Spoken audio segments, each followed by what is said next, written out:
Fala, meu povo, tá começando o Arena 34 Podcast. Eu sou o Iguim. Eu sou o César.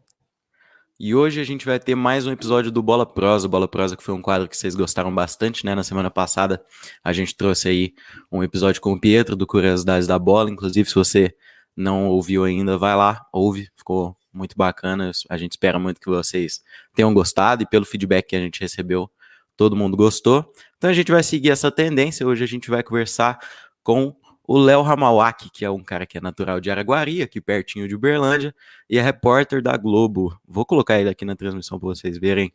E aí, Léo, tudo jóia?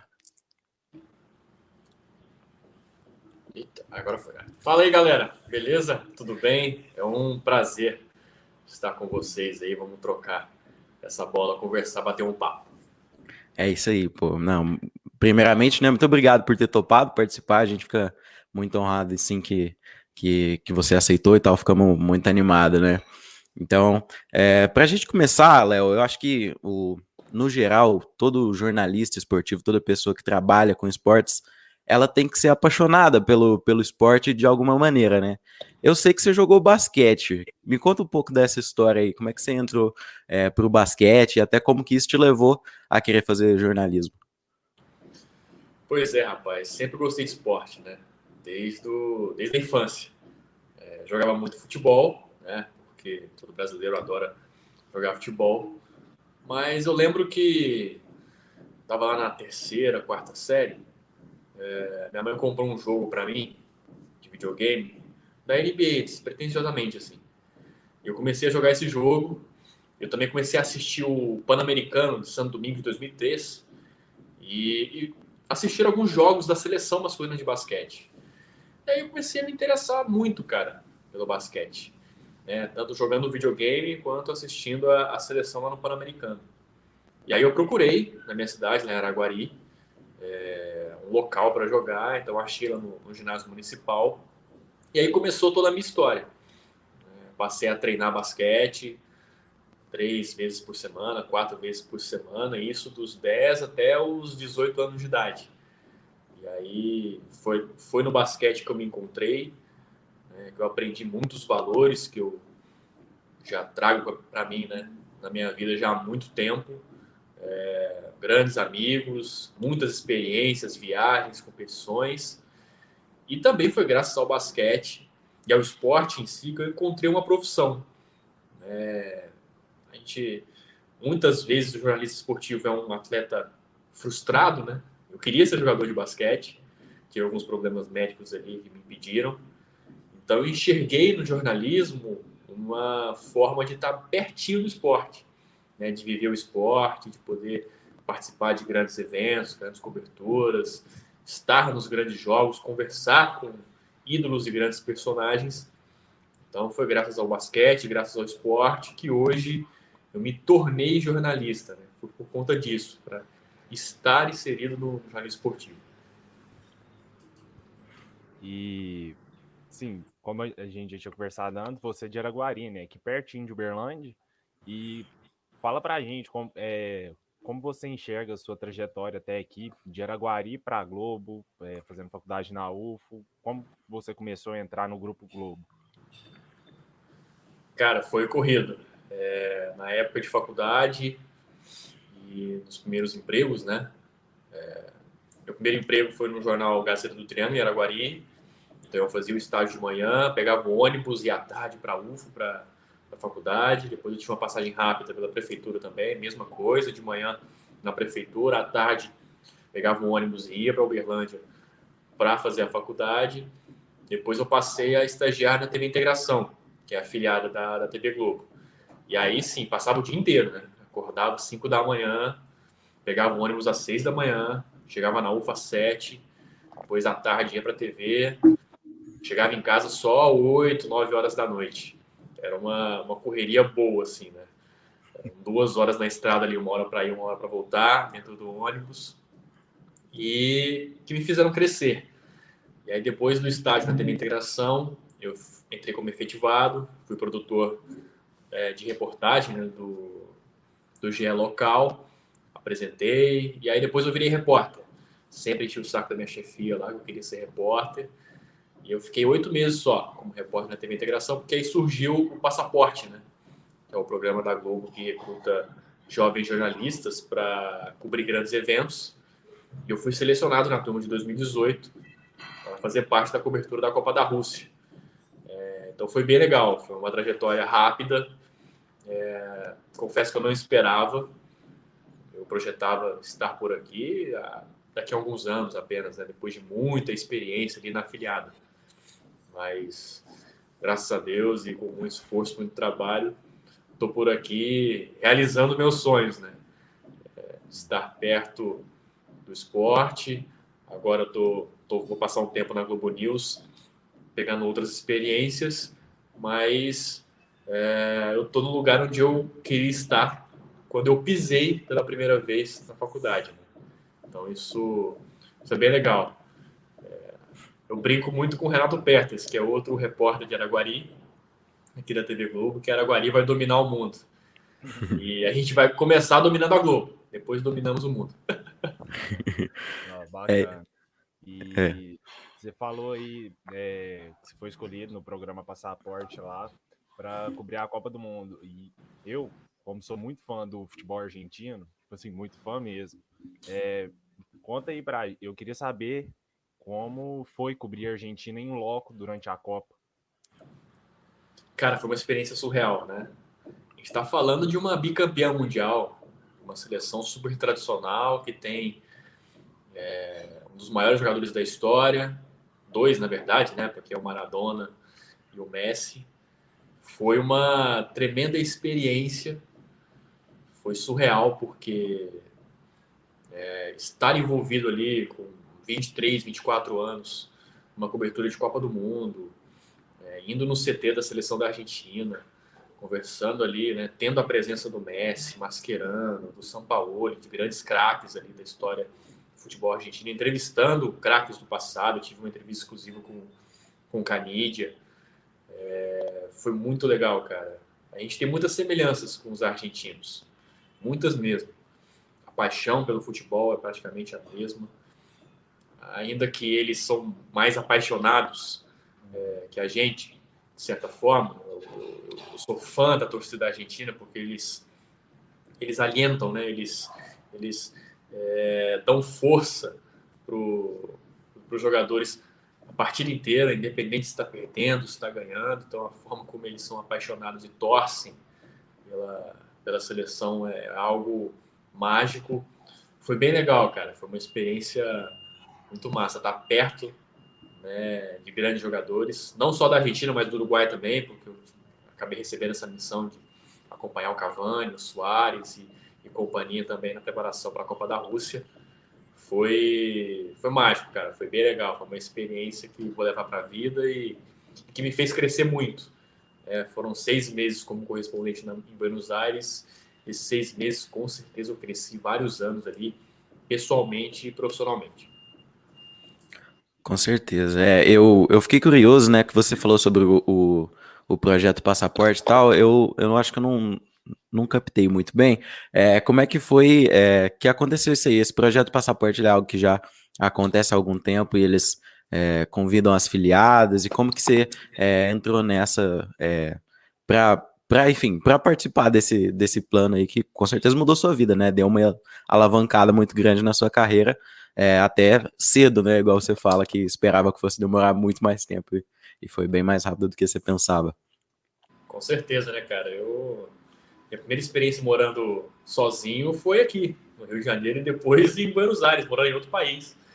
Eu não tinha saído da casa dos meus pais ainda em Araguari.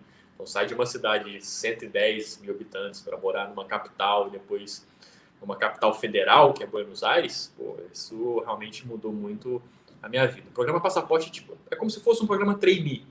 O projeto Passaporte, na verdade, ele é um projeto para jovens jornalistas e para recém-formados com até 2 anos. Então, por exemplo, na minha turma de 2017, se você formou até 2015, você poderia participar. Então, é bem legal, assim, é uma chance mesmo, é um processo seletivo. São várias etapas que você tem que cumprir, etapas online, tive provas de português, provas de inglês, dinâmicas em grupo.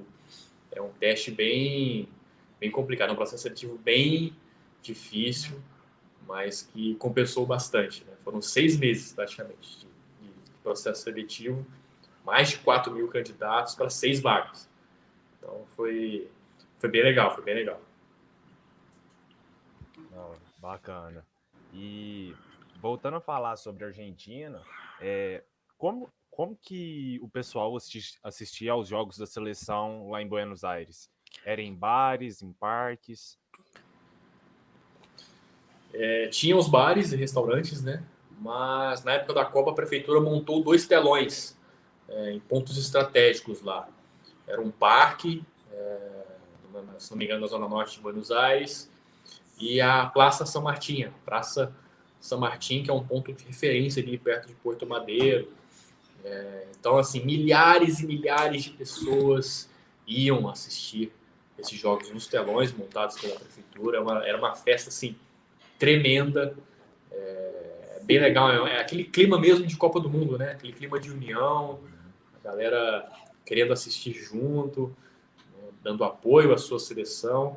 É o que acontece em muitos países. Então era isso, né? Além dos bares e restaurantes, a prefeitura montou 2 telões ali que reuniam realmente milhares de pessoas. E aí, para minha cobertura, eu ia sempre para a Praça São Martin, porque é ali onde tinha um fato mais interessante, né? Onde tinha uma concentração maior de pessoas. Era um clima muito legal acompanhar os jogos por lá. Nossa, eu fico imaginando naquele jogo Argentina e Nigéria, que foi o jogo da classificação da Argentina, a explosão de grito que deve ter sido após aquele gol do Rojo no final do jogo. Foi o herói improvável, né, cara? Eu fiz uma matéria desse jogo para o Jornal Nacional. Foi, assim, surreal. Os argentinos não estavam acreditando. Foi um mix de tensão e depois explosão de alegria, né? E o engraçado é que tanto esse jogo contra a Nigéria quanto o jogo contra a França, que a Argentina foi eliminada, eu praticamente não assisti o jogo, porque eu era vídeo repórter lá, né? Então eu fazia tudo, fazia produção, reportagem, captação de imagens, uma pré-edição. Então eu ficava no palco do telão, né, virado a câmera para a torcida. Então eu ficava captando, né, lá os torcedores, reações. Então, por exemplo, eu não assistia o lance do gol. Eu sabia que era gol pela narração que eu estava escutando e pela reação da torcida, né? Então, era até engraçado, assim. Raramente eu conseguia assistir algum lance. Então eu trabalhava lá, assistia o jogo inteiro com a torcida, chegava em casa e aí sim assistia os melhores momentos, porque eu não conseguia, eu tinha que ficar lá prestando atenção nas reações lá, captando. Então era só na narração e na reação que eu entendia se era gol da Argentina, se era gol do adversário. Uma experiência bem, bem inusitada. Com certeza. Eu fico imaginando, né, que a reportagem, ela é a alma do jornalismo, assim, e eu, pelo menos da minha visão de fora e tal, eu também quero ser jornalista e tal, quero fazer UFO, enfim. É, eu acredito que a reportagem, ela seja uma espécie de alma do jornalismo, muito porque o repórter, ele é o que põe a mão na massa, assim, pelo menos eu enxergo dessa forma, né, o repórter, principalmente em loco e tal, e você tem experiência nisso, você viveu isso por muito tempo. Eu queria saber um pouco mais sobre como é que era essa questão de correria. Sempre foi um sufoco, por exemplo, você morar em outro país? Eu imagino, né, que a resposta vai ser que sim, mas eu queria que você contasse um pouco mais sobre isso e tal, porque realmente eu imagino que é uma correria louca para todo lado e você não sabe o que você faz, e tem informação de um lado e você tem que apurar do outro, enfim. Me conta um pouco sobre isso. Cara, é uma correria, é uma correria. Tinha dia que eu começava a trabalhar 7 da manhã e terminava 3 da manhã, entendeu? Então, tipo, era o dia inteiro. Era o dia inteiro, fazendo entradas ao vivo, apurando, tinha jogo para cobrir à noite, era uma loucura. Mas você acaba se planejando, né? Você acaba pegando o ritmo, né? Como você está acompanhando ali aquele assunto, né, direto, 1, 2, 3 meses, tem as suas fontes, você consegue se planejar bem, né? Você sempre tem uma espécie de roteiro na cabeça, né? Do que você vai falar, do que você vai fazer. Tem sempre também as demandas específicas, então, tipo, um dia antes, sempre sair a minha escala. Ó, Léo, você vai ter um vivo no Sport TV, vai ter que fazer uma matéria para tal jornal, tem entradas ao vivo em tais lugares, em tais horários. Claro que a gente tem um chamado factual, né? Aquilo que acontece na hora, que você precisa entrar na hora, dar a notícia. Mas tirando isso, dava para se planejar, sabe? Eu conseguia me planejar bem. Não almoçava bem nem jantava bem, né? Porque tem que ser na correria. Mas com relação ao trabalho, é uma correria gostosa. Eu gostei muito, assim. Porque você está imerso, cara. Você está imerso ali. Isso não só na Copa do Mundo, né? Antes da Copa eu fazia jogos de Libertadores, jogos da Sul-Americana. Então eu ficava por conta disso uma semana inteira. Então você tá lá convivendo, né? Com o assunto sempre. Então é bem legal, uma correria boa, assim. Grandes coberturas são gostosas de fazer. São cansativas, mas são gostosas de fazer. Bacana. E para você, cobrir a Argentina em loco foi o auge da sua carreira ou teve algum evento que você gostou mais de cobrir? Não, por enquanto foi, né, cara? Por enquanto foi um auge porque eu fui correspondente, né, cara? É uma responsabilidade que muitos da minha profissão não têm esse privilégio, né, de ser correspondente. Muitos batalham anos e anos e anos para terem uma chance de ser correspondentes, né, de ser os olhos dos brasileiros em algum lugar. Então foi uma responsabilidade muito, muito grande, e é só gratidão que eu tenho, né, pelo que eu vivi. E por enquanto é a experiência mais significativa da minha carreira. Claro, eu tive várias outras grandes coberturas, mas o fato de ser correspondente, ter essa responsabilidade tão novo, foi bem legal, foi um voto de confiança muito, muito grande da empresa e toda a chefia, né, de todo mundo que embarcou nessa ideia. E por enquanto, espero que daqui a uns anos eu tenha outras grandes coberturas, mas por enquanto foi sim o maior desafio da minha carreira. Com certeza. Eu queria fazer uma pergunta, né? Porque o jornalismo eu enxergo como uma área muito ampla, tem muitas frentes que você pode atuar, principalmente o pessoal da produção. Eu imagino que você deve ter começado pela produção, não foi? Isso foi. E hoje você trabalha como repórter e foi, com certeza, o período que você mais passou foi na reportagem. Se você pudesse, tivesse a oportunidade, né, assim, sem querer te complicar, você gostaria de atuar em outras frentes do jornalismo esportivo, mas, sei lá, arriscar uma narração, comentarista, principalmente vamos pensar no basquete, por exemplo, você assistiu o jogo de ontem pensando, nossa, eu gostaria de estar comentando o título do Bucks, enfim, conta um pouco mais sobre outras vontades que talvez você tenha nessa área.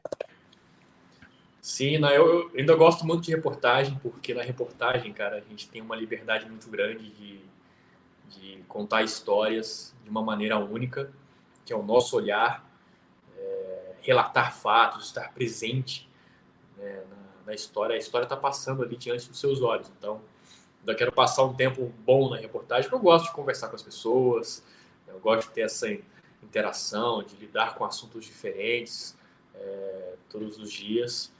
Mas acho que mais para frente eu tenho uma vontade sim de apresentar. Eu acho a apresentação muito legal também. É um outro tipo de se fazer jornalismo, uma outra forma de se contar história. Ou ser comentarista, eu acho que. Mas por enquanto eu acho que se eu migrasse para a área de comentários, eu ia ficar muito restrito, né? Eu teria que escolher um nicho. Eu vou ser comentarista de basquete e é isso. Você vai ser comentarista de basquete. E agora eu não, acho que eu não tenho essa pretensão, não. Quanto à narração, não levo jeito, não. Não levo, não levo. Tem que ter o dom, cara. Eu sou muito fã de todos os narradores, assim, todos, porque é um dom muito grande. Eu acho que você nasce com isso, é uma habilidade. Lógico, você pode trabalhar isso ao longo do tempo, mas você tem que ter o dom natural. É algo sensacional, mas que eu acho que eu não tenho esse jeito, não. Bacana. E para o futuro, o que você pensa? Qual que seria a sua meta? Cobrir algum evento específico, tipo as finais da NBA, a Copa do Mundo no país que acontecer, as Olimpíadas, um Super Bowl da vida? Eu quero mesmo, quero muito, assim, eu tenho algumas metas, tá em loco numa Copa do Mundo, né, no país sede, cobrir uma Olimpíada, de fato, e as finais da NBA. Na verdade, eu queria cobrir a NBA de fato, assim. Acho que é ser um setorista ali, acompanhar toda a temporada. É, é uma liga que eu sou muito fã, que eu acho que eu ficaria muito feliz se eu cobrisse NBA, assim. Eu ficaria anos e anos cobrindo NBA ali. Já tive vontade também, às vezes, de estar num paddock de Fórmula 1. Acho, pô, é uma experiência também, deve ser muito legal. Aquela coisa, né? Cobrir grandes eventos. Tenho esse sonho e estou batalhando para isso. É isso, acho que. Tem mais alguma pergunta, César? Pode emendar se você quiser, a gente vai pro debate, enfim. Só mais uma, só mais uma. Para alguém, por exemplo, tipo o Iguin, que sonha em ser jornalista no futuro, quais dicas você dá? Leia bastante. Não só sobre jornalismo esportivo, acho que a gente tem que ler de tudo. Eu costumo dizer que o jornalista ele se faz especialista de quase tudo, mas não é especialista em nada, né? A gente transmite, a gente é o meio, né? Tem a mensagem e tem o receptor. Nós somos o que está no meio ali, é o que leva a mensagem ao telespectador, ao ouvinte. Então a gente tem que entender o que a gente está falando. A gente não é especialista, de fato, né? Por exemplo, no esporte, a gente fala, já falei de tudo, já fiz futebol, handebol, vôlei, tênis, fiz automobilismo, fiz ginástica, fiz um monte de esportes. Eu não entendo todos, mas eu compreendo. Então, a minha dica é ler bastante, é estudar bastante, é estar preparado, né? Porque a gente não se torna. Alguns se tornam, sim, super especialistas em um tema. Mas, na maioria das vezes, nós temos que ser generalistas, né? Entender um pouquinho de tudo ali para conseguir passar com clareza, com objetividade e cumprindo com a verdade qualquer tipo de informação. A gente tem que estar preparado para tudo. Então, leia bastante, estude bastante, porque aí você tem repertório para quando você precisar, você tem como utilizar. Pô, obrigado. Eu fico feliz com a dica e tal, e enfim, né? É sempre bom, assim, antes da gente ir pro debate, eu gostaria de falar que, tipo assim, é sempre bom ver exemplos e tal de pessoas próximas, enfim, que estão trabalhando com isso e tal. Então, para mim é muito legal ver um cara que estudou na UF, que é, tipo, aqui perto de casa, entendeu? Então, eu sou de Berlândia, né? Então, assim. É um gás a mais, né, que a gente precisa, principalmente quando é estudante e tal, né? Eu ainda sou estudante, o César, ele já faz faculdade, ele faz arquitetura, né? Enfim, mas é algo que eu visualizo, enfim. Então, já agradeço a sua dica, né? E bora pro debate, César. Então, bora pro debate. O debate que hoje é um tema bem bacana e bastante curioso também. A pergunta do debate é a seguinte: por que a seleção brasileira não é mais vista como uma seleção da primeira prateleira do futebol mundial? Alguém se arrisca? Eu vou começar, assim, eu vou começar o debate. Eu costumo não ser o especialista de futebol aqui, Léo, mas eu vou começar falando que eu acho que, na verdade, o que acontece com a seleção brasileira hoje é que o foco europeu tá muito grande. Então a gente vê muitas seleções, por exemplo, numa Eurocopa, que estão. Que a gente chega como favoritas ao título. Então, por exemplo, a gente teve Eurocopa agora, e se a gente falasse que a Alemanha ia ser campeão, que a França ia ser campeão, que a Bélgica, a Itália, a Inglaterra, são muito mais times que poderiam ser campeões do que aqui numa Copa América, que a gente visualizava mais algo Brasil e Argentina, né? Então, eu acho que pro foco estar em outro lugar hoje em dia, não sei, eu visualizo dessa forma, não sei vocês, né? Eu acho o seguinte, acho que falta protagonistas. Nós não temos jogadores protagonistas no nível de futebol que é o maior, que é a Europa. A gente tem o Neymar. O Neymar é o único cara que se sobressai e que é o cara que é dono de um time, vamos dizer assim, entre aspas, né? Um cara que é o craque, que o pessoal confia e que dá a bola.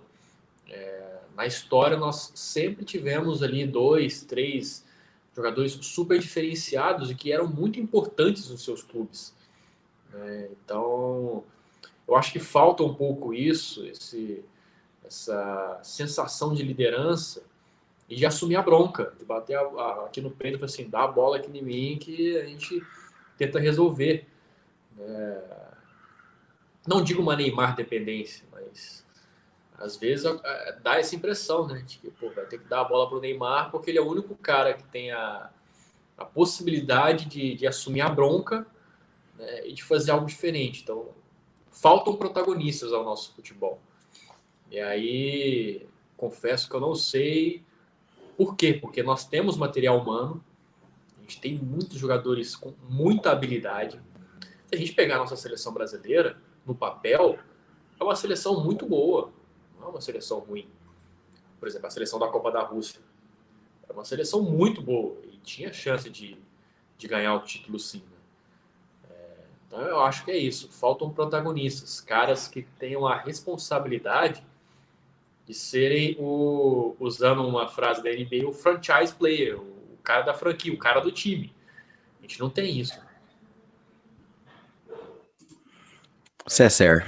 Eu fico muito na dúvida, porque a seleção brasileira é a maior da história, indiscutível, a única seleção pentacampeã.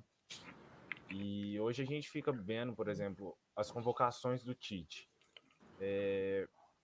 Dá a entender que as convocações não são por mérito, mas sim por um status ou por algo de dentro da CBF. A gente vê jogadores espetaculares que ficaram de fora da Copa América, por exemplo. O Pedro, eu acho que, com todo respeito aos jogadores que eu for citar aqui, mas na minha opinião não deveriam ter sido convocados, por exemplo, o Firmino. O Firmino, o auge dele já foi. Não estou falando que ele é um jogador ruim. O Firmino é um jogador muito habilidoso e é um jogador muito diferente no Liverpool. Mas na seleção ele não rende. E isso é algo que a gente já vê há algum tempo. Aí o Pedro, por exemplo, o Pedro do Flamengo ficou de fora. E é um jogador que tem se destacado cada vez mais ali no Flamengo, mesmo sendo reserva. Aí, outro exemplo, o Cebolinha. O Cebolinha, quando ele jogava aqui no Grêmio, ele jogava muito, muito mesmo. Era um jogador completamente diferenciado. Quando ele foi para o Benfica, parece que ele perdeu um pouco desse destaque dele e não rendeu tanto na seleção. Aí eu fico pensando no Rafinha que joga hoje no Leeds United. O Rafinha é um jogador totalmente diferenciado. Eu que sou muito fã da Premier League, eu acompanho todos os jogos. Pode ser o jogo do Lanterna contra o Vice-Lanterna, eu vou estar vendo o jogo. O Rafinha é um jogador muito diferenciado e eu imaginaria ele tranquilamente sendo titular da seleção brasileira, não só sendo convocado. Outro jogador que eu fiquei muito, posso dizer até assustado quando foi convocado para essa Copa América foi o Douglas Luiz, porque não fez uma temporada boa, tão boa assim no Aston Villa, e o Tite deixou, por exemplo, o Gerson de fora. O Gerson hoje é um meio-campo que, assim, tirando os times grandes mesmo, que estão sempre ali chegando na final da Champions, o Gerson é um jogador que consegue ser titular na Europa tranquilamente, por toda a habilidade dele. Então, eu já fico pensando que a seleção brasileira hoje deixou de ser uma seleção que usa a meritocracia. E eu acho que, às vezes, por isso, o Brasil deixou de ser da primeira prateleira. Porque, por exemplo, a gente vê algumas seleções que não tem medo de não convocar certos jogadores para a Copa, por exemplo, a Bélgica. A Bélgica, em 2018, não convocou o Nainggolan, que na época estava jogando na Roma ainda, eu acho. E o Nainggolan tinha feito uma temporada espetacular. E o jogador meio que cresceu o ego assim e falou, tá, vocês não querem me chamar, então eu não jogo mais pela seleção. Foi lá e anunciou a aposentadoria da seleção. E eu acho que falta isso no Tite. Falta ele bater no peito e, assim, mandar que ele que manda ali. Porque fica parecendo que é só a CBF que manda e que o técnico não tem poder nenhum sobre a seleção. Qual que é o ponto de encontro aqui dessas nossas ideias? Porque eu concordo com o Léo, eu acho que existe o que ele disse sobre ele não disse que existe uma Neymar dependência, mas eu enxergo que tem sim, eu acho que, não sei, né, talvez eu tô errado no que você falou, mas enfim. Eu acho que não, porque na Copa América de 2019, por É, exemplo, o Brasil foi era campeão isso sem o Neymar. Era isso que eu ia falar. Era isso que eu ia falar. Na Copa América de 2019 conseguiu passar sem o Neymar e assim, hoje em dia, né? Mas quando tem o Neymar em campo, a bola tem que passar pelo Neymar para chegar no gol, sabe? Às vezes eu vejo, talvez eles tenham essa visão dentro de campo de que a bola precisa passar pelo Neymar. Ou tipo, naturalmente os caras falam, não, bota nele que ele resolve, entendeu? E nem sempre ele vai resolver, tá ligado? Eu não vejo assim. Porque, por exemplo, a gente pega a seleção de 2002, que foi a última campeã, né? Cara, tinha Ronaldo, tinha Rivaldo, tinha o Ronaldinho em plena ascensão. Então, assim, são, por exemplo, 3 exemplos de caras que poderiam pegar a bola para si e resolver. E foi o que aconteceu em muitos jogos, né? Teve jogo que o Rivaldo resolveu, teve jogo que o Ronaldinho resolveu, teve jogo que o Ronaldo resolveu. Então, assim, falta o protagonismo, né? O Rivaldo era protagonista do Barcelona, o Ronaldinho estava em plena sessão no PSG e viria a ser o cara do Barcelona. O Ronaldo nem se fala, né? O maior 9 que a gente já teve. Então, falta isso mesmo, né?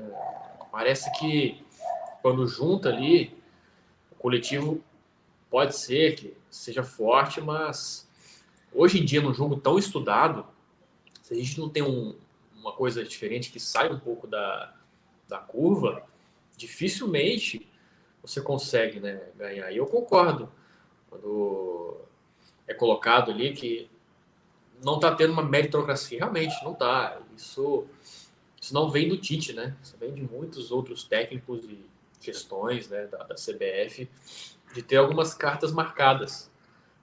Caras que não jogaram bem a temporada, mas que já tem um certo nome, já fizeram alguma coisa pela seleção e voltam a ser chamados. Assim. Falta um pouco, às vezes, inclusive, a gente não está internamente ali para saber o que realmente de fato acontece, mas a impressão que passa é que vai na bola de segurança. Né? Me dá essa bola de segurança aqui, eu confio nesse jogador, mesmo não vivendo um bom momento, vou chamar ele. Né? E às vezes, eu não conheço direito aquele tal jogador, e se eu depender dele? Né? Eu não tive um teste antes com ele, o que vai acontecer? É complicado, mas ainda vejo o Brasil na primeira prateleira. Acho que não está numa segunda. São várias, lógico, muitas seleções ali que estão à frente da gente, mas o Brasil acho que ainda não chegou no nível de ter caído uma prateleira. A Argentina caiu nos anos anteriores. Me parece agora, com o trabalho do Scaloni, está começando a se formar como um time. Né? Então tá flertando para voltar ali. Mas eu acho que o Brasil, por exemplo, o Brasil não teve essa queda brusca que a Argentina teve, entendeu? De 2014 para 2018, por exemplo. De ser uma finalista de Copa do Mundo e, de repente, uma seleção destroçada, assim.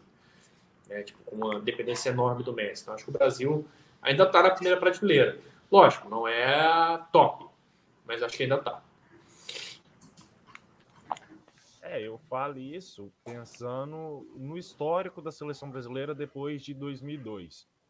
Porque se você for olhar, depois de 2002, em 2006, 2010, 14 e 18, o Brasil perdeu para todo europeu que pegou no mata-mata da Copa. O Brasil não conseguiu bater nenhum.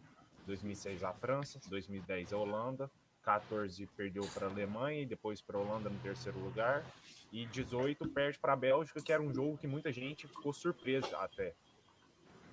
E aí você falou que falta protagonismo. Eu fico olhando as últimas 4 seleções campeãs mundiais: Itália, Espanha, Alemanha e França.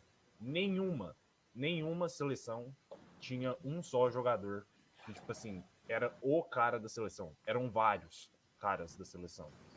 A França com Griezmann, Pogba, Mbappé. A Alemanha com Miller, Kroos, Klose. A Espanha com Iniesta, Xavi, Davi Villa, Torres. E a Itália, Pirlo, Cannavaro, Piero, Cannavaro, Os zagueiros. Buffon.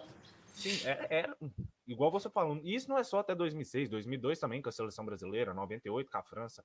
É muito raro eu acho que desde 90 que não tem uma seleção que é dependente de um só jogador. Não, desde 86, que 86 foi quando a Argentina ganhou com o Maradona. É. De lá Que pra era cá, o cara só, era o Maradona e pronto. sim.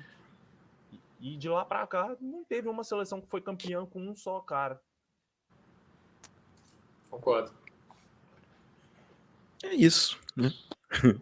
Eu não tenho mais nada a acrescentar a esse debate, não. Só para encerrar o assunto das prateleiras, então, eu acho que o Brasil precisa de um cara mais duro ali, sabe? Mesmo que seja um técnico, mesmo que alguém que bata de frente com a CBF e fala, ó, eu quero chamar esses jogadores aqui, eu não quero chamar um cara por status.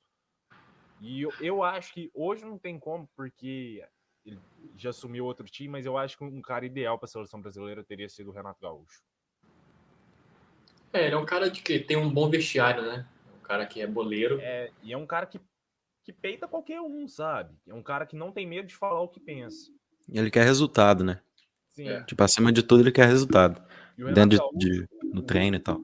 o que eu Mas acho não sendo o super defensor do Tite, não. Longe disso, mas pelo menos pelos relatos, né, de coberturas de colegas e tal que a gente vê, o Tite também tem na mão o vestiário.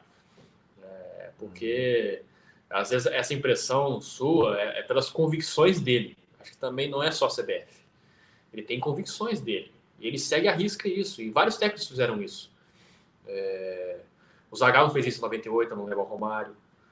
O Filipão também em 2002, não levou o Romário, também fez isso. Ele tinha as convicções dele e algumas cartinhas marcadas dele ali que, pô, o Romário era pra ter ido em 98 e 2002. Né? 98, pelo menos, 98 era do Romário. Era um ano pro Romário. Sim.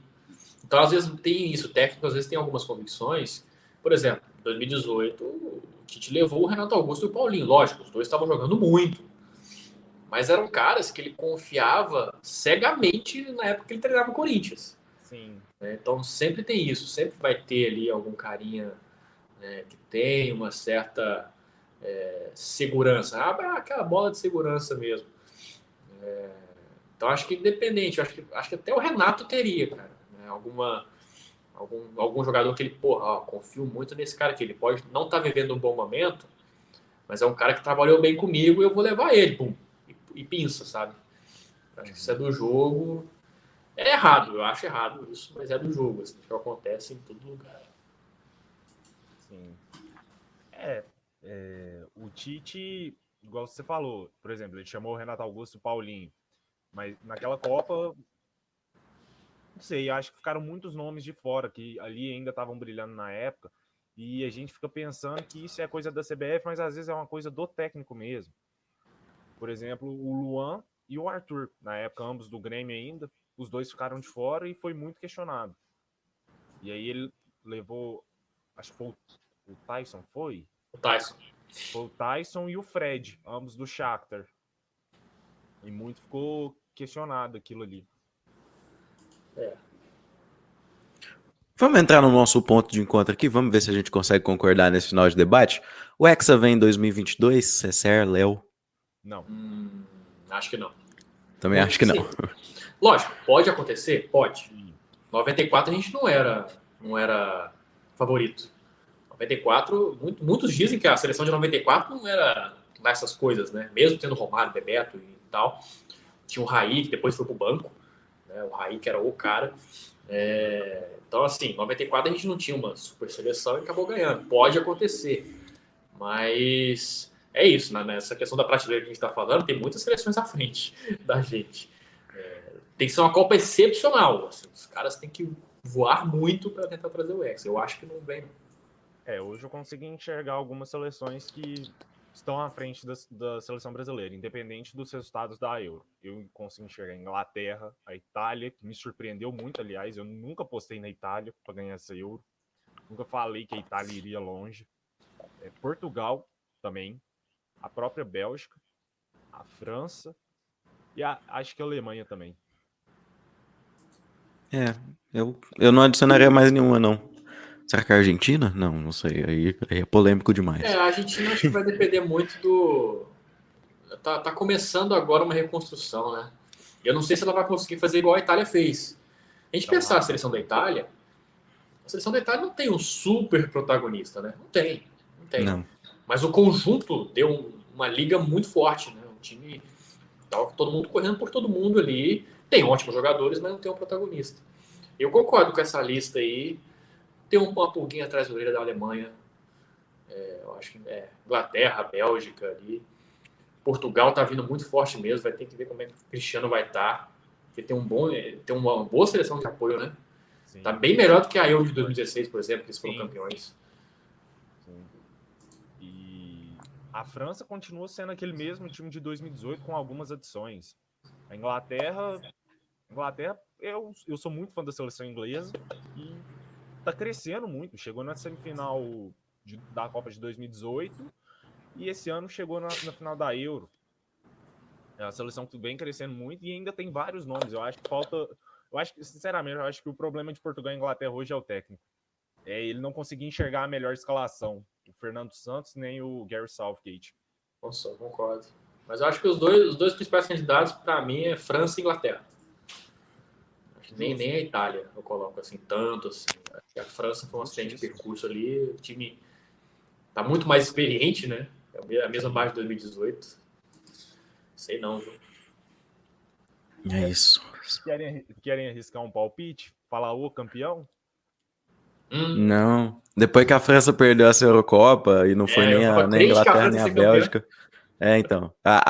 O que pode acontecer. É igual vocês estavam falando, né? E eu fiquei pensando aqui, a Itália não era a favorita para ganhar essa Euro. Tipo assim, eu acho que não vi ninguém botando palpite que a Itália ia chegar assim do jeito que foi. E mesmo assim, ganhou, tipo, dominando, assim, quase todas as equipes, praticamente. E, e é o que a esperança que a gente espera pro Brasil talvez seja isso, uma Copa nível Eurocopa da Itália, tá ligado? Acho que dá pra se agarrar numa possibilidade igual essa, porque eu acho que favorito, o Brasil não é pra próxima Copa. A gente tem um cara diferenciado, que é o Neymar. O conjunto tá certo. Se o conjunto der certo, meu amigo, aí pode ser que a gente chegue ali longe. E você, César? Cara, eu não sei da seleção brasileira, porque a seleção brasileira nas últimas Copas, se você for olhar, pena em algum jogo para ganhar algum jogo da primeira fase, empata, sempre empata um jogo. É impressionante. 2010 empatou com Portugal, 2014 empatou com o México, um jogo com a atuação muito boa daquele goleiro do México, o Ochoa. 2018 empata com a Suíça. Aí a mídia brasileira cai matando a seleção. Critica todo mundo. Aí o Brasil começa a jogar bem, aí pega o primeiro europeu, vai lá e peida. Então eu não sei o que esperar da seleção. Você já perdeu a fé já. Eu torço pra Argentina, oi. É sério, eu sou torcedor da Argentina. Não, eu sei, pô, mas eu tenho maior vergonha quando você fala isso, mano. Eu tenho amor pela Argentina, mas se for Brasil e Argentina, é Brasil, né, filho? Eu torci no final da Copa América. Torci e comemorei muito. Não, pô. É isso, pô. Chegamos aqui a 45 minutos de gravação, praticamente, né? Eu quero agradecer, Léo, pela presença e tal. A gente ficou muito honrado e tal de você ter topado participar aqui com a gente. Foi muito bacana. Espero que você tenha gostado também. Valeu pelo convite, galera. Tô à disposição aí. Sempre que precisar, só chamar. É isso. Pessoal, lembrem, né, Desculpa, se você quer falar alguma coisa? Não? Beleza. Lembre de dar like aí e se inscrever no canal do nosso YouTube, vai ouvir a gente no Spotify, estamos em todas as plataformas, tá? Lembre também de acompanhar lá no Instagram, @Arena34podcast, a gente sempre tá soltando notícia, palpite, enfim, sempre tem uma interação muito legal lá com vocês. Valeu todo mundo. Últimas palavras, ninguém mais? Só isso? Só agradecer mais uma vez mesmo o Léo por estar aqui com a gente. Eu e o Léo, que a gente tinha conversado há muito tempo no Instagram, conversado sobre a seleção brasileira, inclusive. E aí foi daí que surgiu a minha ideia de te chamar para gravar com a gente sobre, e eu fiquei muito feliz de você ter aceitado. Obrigado mais uma vez. Tamo junto, gente. Precisar, estamos aí. É isso. Valeu, pessoal. Tchau.